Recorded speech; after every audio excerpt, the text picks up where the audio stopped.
dari pola hidup.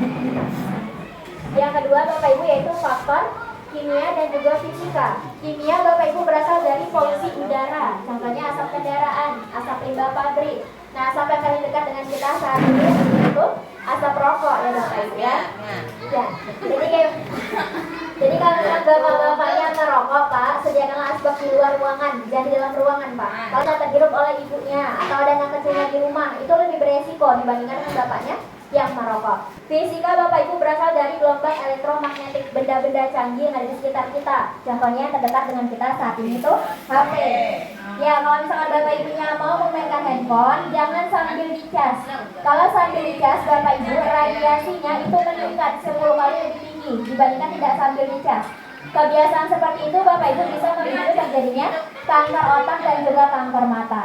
Dan yang ketiga yaitu makanan juga minuman yang mengandung zat karsinogen. Saya contohkan yang pertama Bapak Ibu itu formalin. Formalin Bapak Ibu digunakan oleh tenaga kesehatan itu sebagai pengawet mayat, tetapi banyak disalahgunakan oleh oknum yang tidak bertanggung jawab. Itu dicampurkan ke dalam makanan. Yang sering kita temukan pada mie, kemudian juga makanan juga minuman kaleng, dan juga Bapak Ibu di pasaran itu banyaknya di ikan asin.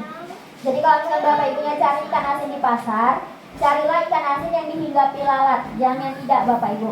Karena apa? Lalat tahu mana yang berformalin, mana yang tidak. Sampai di rumah itu bisa dicuci bersih. Yang kedua Bapak Ibu penggunaan boraks.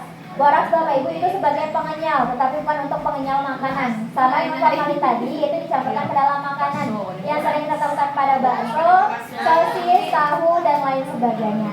Dan yang ketiga Bapak Ibu itu pewarna makanan. Biasa kita temukan pada jajanan anak-anak. Jadi apabila Bapak Ibu warnanya itu tertinggal pada tangan maupun di lidah, itu wajib kita curigai. Takutnya dia menggunakan warna tekstil atau warna pakaian. Kalau dia warna asli makanan Bapak Ibu, dia zat warnanya itu tidak tertinggal pada tangan maupun di lidah. Dan yang terakhir penyedap rasa. Di rumah masak masih menggunakan penyedap Bapak Ibu? Iya. Masih. Jadi kalau bisa Bapak Ibu ke depannya itu tolong dibatasi. Karena apa Bapak Ibu, penyedap rata-rata kandungannya MSG, monosodium glutamat. Kalau kita konsumsi juga secara terus-menerus Bapak Ibu, itu juga memicu terjadinya kanker. Memang tidak terlihat langsung, tapi jangka waktunya 3 sampai 5 tahun ke depan. Dan yang keempat yaitu cara pengolahan dan penyajian makanan yang salah. Saya yakin Bapak Ibu di rumah masak nasi menggunakan rice cooker semua ya? Enggak juga. Dan ya. Jadi ada yang iya, ada yang enggak. Kalau misalkan menggunakan rice cooker Bapak Ibu itu dicolok 24 jam. Enggak. Ada yang iya, ada yang enggak. Jadi pernah tidak Bapak Ibunya menemukan nasi berubah menjadi warna kuning tapi tidak basi, tidak bau? Iya. Diapakan nasinya Bapak Ibu? Dimakan.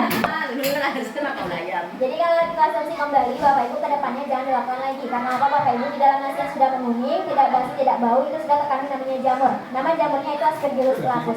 Kita konsumsi juga secara terus-menerus, itu juga memicu terjadinya kanker hati. Nah yang kedua Bapak Ibu penggunaan minyak makan, minyak goreng. Penggunaan minyak makan Bapak Ibu hanya boleh 3 kali proses pemanasan. Lebih dari 3 kali itu jangan digunakan kembali. Apalagi kalau sampai menghitam seperti ini Bapak Ibu, itu jangan digunakan kembali.